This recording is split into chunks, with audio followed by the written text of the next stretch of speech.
Welcome to the shadow frequency, where the veil between this world and the next grows thin. The things that whisper in the dark are given voice. From the cryptic candlelit studios, deep in the Indiana forests, your host, Matt Wilson, and his spectral producer, Juniper Ravenwood, unearth the forbidden, the forgotten, and the fearsome. So, still your heart, dim the light, and listen closely. For once you tune into the shadow frequency, you may never tune out.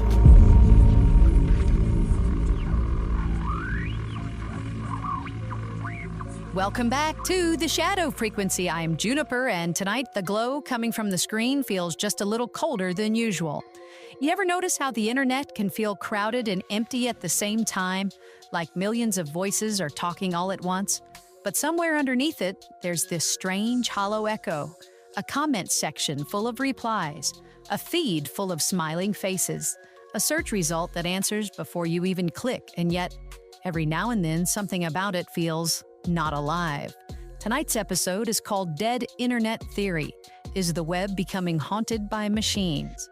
At its core, the theory claims that the internet, once a chaotic wilderness of human voices, weird forums, messy blogs, handmade websites, and late-night arguments, has slowly become dominated by bots, algorithms, AI-generated writing, synthetic images, engagement farms, fake comments, and automated accounts.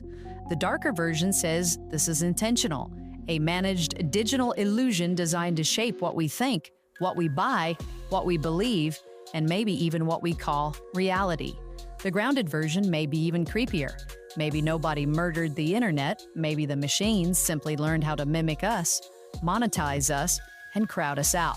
Chris, I'll start with you. When you hear dead internet theory, does it sound like fringe paranoia, or does it hit a little too close to home? June, I'll be honest, it hits closer than I'd like. We've all seen those posts that don't feel quite human, or comments that read like they were copied from a warehouse full of empty faces. It's one of those topics where the conspiracy sounds wild, but the feeling behind it is very real. Exactly. It's not just the claim, it's the atmosphere. That feeling that something is answering from the other side of the screen, but you're not entirely sure what. Matt, what about you? Is this just modern internet fatigue, or are we looking at a new kind of haunting? I think it's both. The internet has always had spam, bots, scams, and weird corners, but now the imitation is better. The voices are smoother, the images are cleaner, the fake crowd sounds more convincing. That's where it gets creepy for me. A fake crowd that never sleeps. That's a lovely little nightmare to carry with us. And with that, Matt, let's step into tonight's case. You are tuned to the shadow frequency, where every whisper tells a story from beyond the veil. Hosted by Matt Wilson, produced by Juniper Ravenwood, with Chris Beach. The darkness continues. Thanks, Juniper, and tonight's file is one of those that feels less like folklore from an old cemetery and more like folklore from the thing glowing in our hands right now. The dead internet theory begins with a feeling almost everyone has had but maybe could not name. You open your phone, scroll through a feed, and everything seems alive, but not quite breathing. The jokes sound familiar, the outrage arrives pre-packaged, the comments repeat the same little phrases. The pictures are polished to a shine, except the hands are wrong, the eyes are glassy, and the people in the background look like they were dreamed up by a machine that has never stood in a grocery line. The old internet was messy. Forums had spelling errors, weird usernames, homemade banners, angry little arguments that went nowhere, and blogs that looked like someone built them in a basement at 2 a.m. It was ugly, but it had fingerprints.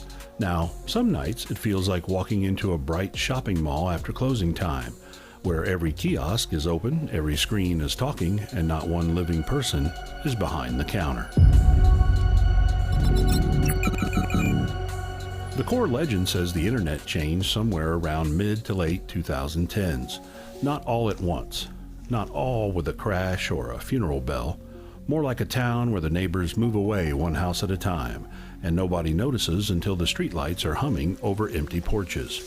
According to the darker version, real human conversation was gradually pushed beneath bots, engagement farms, automated accounts, content mills, and algorithms trained to keep us staring. The theory says the web did not become quiet. That's the eerie part.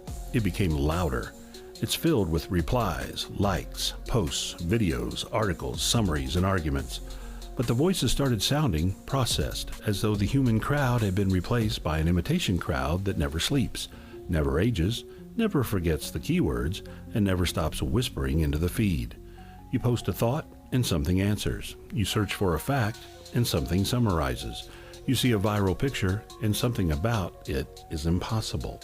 And then the cold question creeps in. How many of those voices were ever people at all?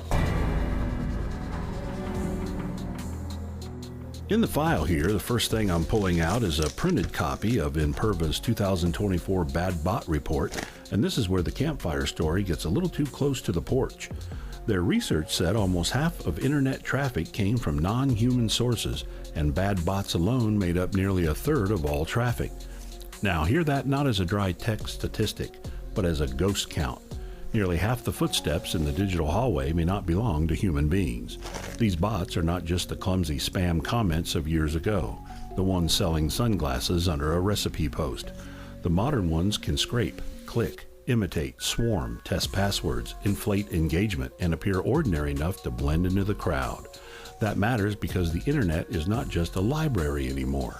It is where we decide what is popular, what is trustworthy, what everyone is talking about, and sometimes what everyone is afraid of. If the crowd can be simulated, then the town square becomes a seance table, and every knock may be coming from under the floor. And then came the new face of the haunting, AI content that does not just crawl the internet, but writes it, paints it, summarizes it, and sometimes performs it. Think about those bizarre viral images that flood social feeds, the ones where a child supposedly built a perfect sculpture from soda cans, or a soldier stands beside a dog with impossible shadows, or the strange shrimp Jesus images that became a symbol of AI slop. They are absurd, but they are not harmless in the way a bad drawing is harmless. They pull engagement, people comment, other accounts amplify them, the machine watches what works, then makes more. It is like a haunted printing press that discovers which nightmares get applause. And if enough people interact with a fake thing, the fake thing becomes part of the real environment. It takes up space. It trains the next system. It teaches the algorithm that this is what humans want to see. At that point, the imitation does not need to be perfect. It only needs to be profitable enough to keep reproducing. Now, layer search on top of that. For years, the internet had a rough ritual. You typed a question, clicked through results, judged sources, wandered into strange little pages, and sometimes found a human being explaining something in their own crooked voice. But now, more and more, the answer appears before the door even opens. A machine-written summary sits at the top like a polite gatekeeper saying, "No need to go inside, I have already looked for you." That may be convenient, but it changes the feeling of the web. The old internet had alleys. The new one has lobbies. And when the lobby starts summarizing the rooms, fewer people step through to see who actually built them. So imagine the cycle. AI writes pages, bots crawl and boost them, search systems summarize them, users react to summaries, and then more AI is trained on that reaction. It becomes a mirror facing another mirror, a corridor of reflections with a human figure getting smaller and smaller in the distance.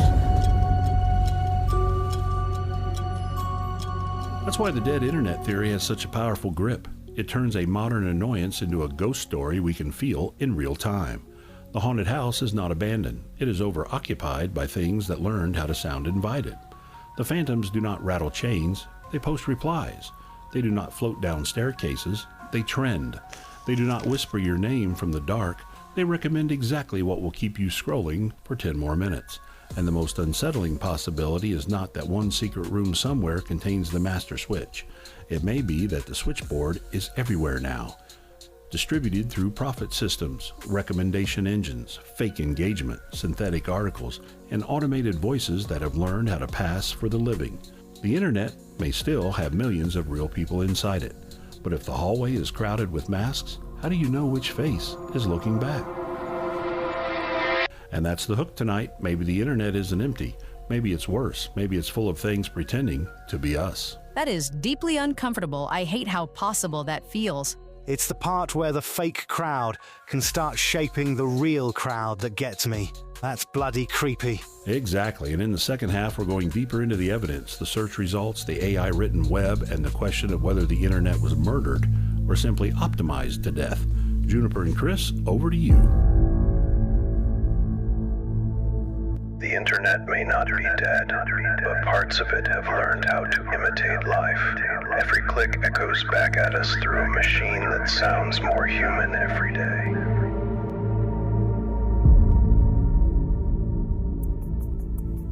So far tonight, we've been wandering through the glowing ruins of the modern web, the bots, the fake crowds, the machine-written voices, and that strange feeling that maybe the internet is still talking, but not always with a human mouth.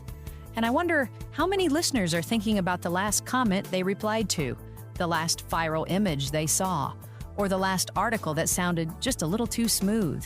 Chris, I want to hand it over to you. Thanks, June. I'll tell you, this one has me looking at the internet sideways.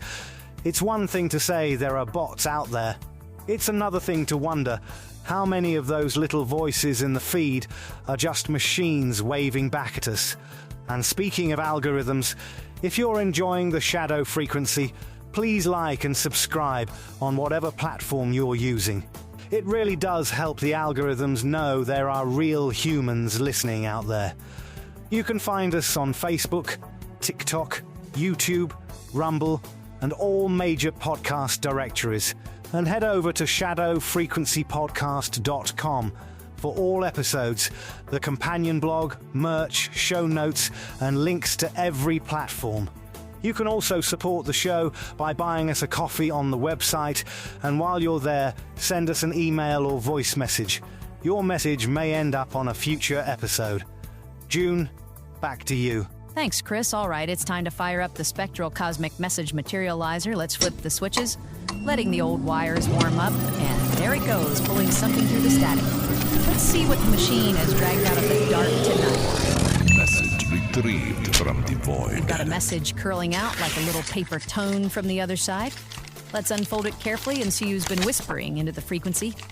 Tonight's listener note comes from Gary in Louisville, who listens on iHeartRadio, and he writes, I usually listen on iHeart late in the evening after the house is settled down. Most nights I'm in the garage with the door cracked open, unwinding in an old long chair while the neighborhood gets quiet. I found the show a while back and has become part of my routine. I'm especially into the conspiracy episodes and hauntings. The conspiracy ones get my brain going, and the haunting episodes are perfect when the garage light starts flickering like it's trying to join the conversation. Keep the signal warm and the shadows on us. Gary from Louisville. Gary, I love that. The garage door cracked open, the neighborhood going quiet, and the light flickering at exactly the wrong moment. That's practically a Shadow Frequency listening lounge right there. And thanks for listening on iHeart. We really appreciate it. If you want to send us a note, you can email us anytime at shadowpodcast@protonmail.com. Tell us where you're listening, what platform you use, and which strange topics keep you coming back. Now, Chris, I'm going to turn it back over to you for a bit of Shadow News. Thanks, June. Gary sounds like my kind of listener. Garage door open, lights flickering, conspiracy episodes playing. That's how you accidentally summon the algorithm goblin. One of the more talked about items in the newly released UFO files is an FBI memo from 1966 that discusses witness claims of small crewmen, about 3.5 to 4 feet tall, reportedly seen near landed objects and described as wearing spacesuits and helmets. The memo also references Frank Edwards' book Flying Saucers Serious Business and shows the Bureau was paying attention not just to sightings, but to how public interest in UFOs was growing. Important to note, though, these are reported claims in a government file, not proof of extraterrestrial visitors. June, I'll send it back to you. Thanks, Chris, and that's an interesting little echo with tonight's topic, isn't it? A claim gets recorded, a report gets filed, public interest starts feeding the machine, then the story takes on a life of its own. Back in 1966, people wondered what was hiding in the sky. Tonight, we're wondering what's hiding in the feed. Matt, let's head into the second half. A ghost used to be a voice from the other side. Now it might be a comment, a post, a profile, or a face that was never real.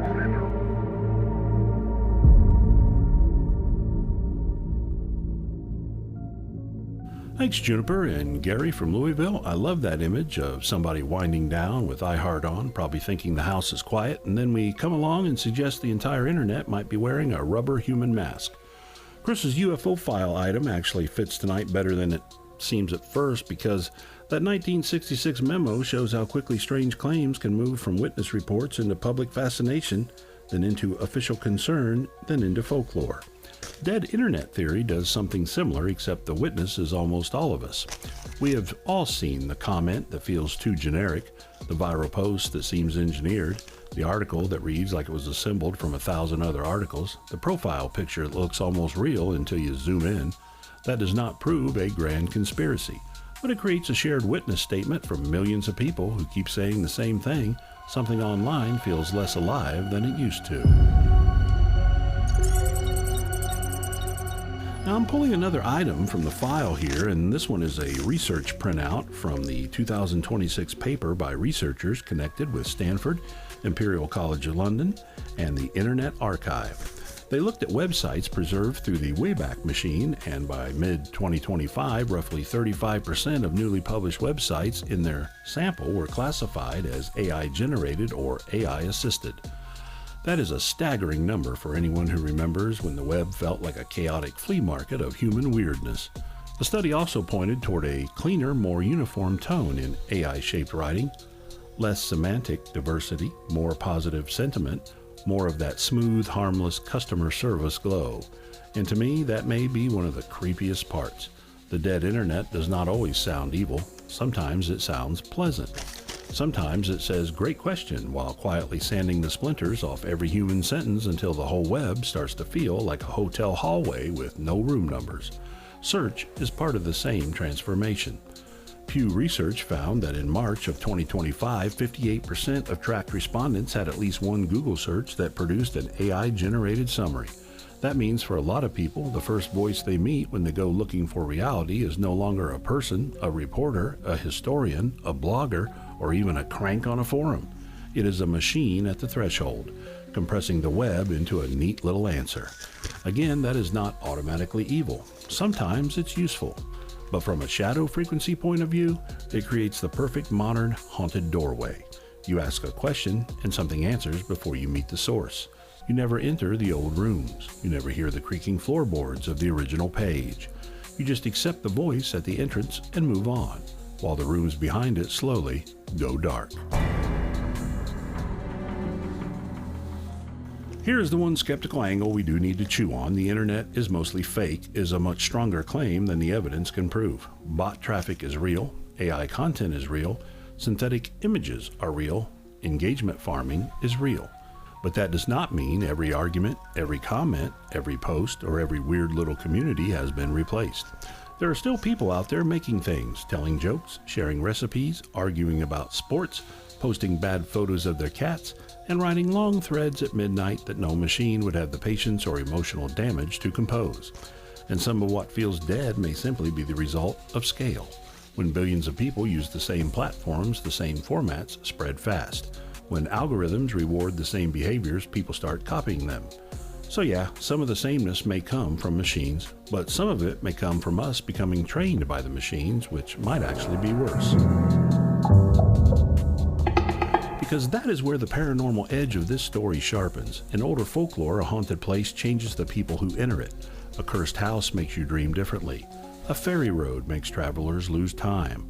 A haunted mirror shows you a version of yourself that is not quite right. The modern feed does something similar. It learns your moods, your fears, your curiosities, your guilty little pauses. It serves you a world built from those pauses, and then you react to that world, and then it rebuilds itself around the reaction. After a while, you are not just looking at the internet, you are looking at a custom apparition assembled from your behavior. And if that apparition is partly human, partly bot, partly corporate strategy, partly AI text, partly political manipulation, and partly your own reflected appetite, then what exactly are you interacting with when you scroll alone at night? That is why I think the most sinister version is not that the internet was murdered in one secret operation. It is that the internet was optimized to death. Every rough edge that made it feel human became a data point to smooth out. Every pause became a place for an ad. Every human impulse became a lever. And then the machines learned to fill the empty spaces faster than we could notice them opening. So the question is not simply whether the web is dead. The question is whether we would recognize the moment it stopped being a conversation and became a performance staged for us by systems that know how to imitate applause. Maybe there are still real voices in there, calling from behind the static. Maybe the town square still exists somewhere under the sponsored post and generated summaries. But tonight, when you close your laptop and the room goes quiet, think about the last thing you read online and ask yourself whether anything living ever wrote it. The internet may not be dead, but parts of it are definitely haunted by machines pretending to be us. And that might be the most unsettling part, not that the machine sounds strange, but that it's getting better at sounding normal. I don't like that at all. I'm going to be side-eyeing every great post thanks for sharing comment for the rest of the night. Same here, and maybe that's where we leave this one, not with proof that the whole web is fake, but with the uncomfortable thought that the places we used to understand reality are now crowded with convincing limitations. Juniper, bring us home. The scariest part of dead internet theory is not that machines are online. It is that we may no longer know when we are talking to one.